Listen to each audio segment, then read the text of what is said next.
មេរៀនទី 2.4 ស្រៈនិស្ស័យស្រៈអ៊ូការស្គាល់សូរអក្សរគួរស្រូវមានសូរចុងអ៊ូ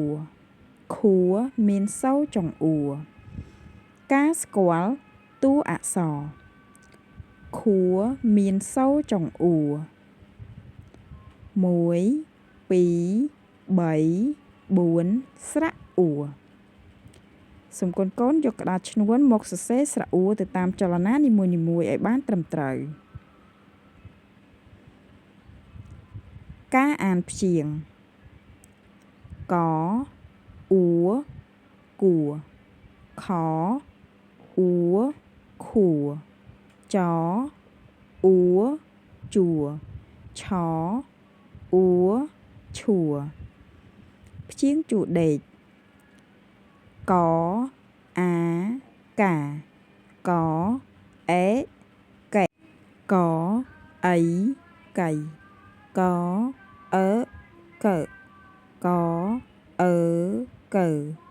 កអូកុកអូកោកអ៊ូគួរសូមអានឡើងវិញកកាកេកៃកើកើកោកោគួរការភ្ជាប់ពាក្យនិងរូបភាពខួរខួរគួរ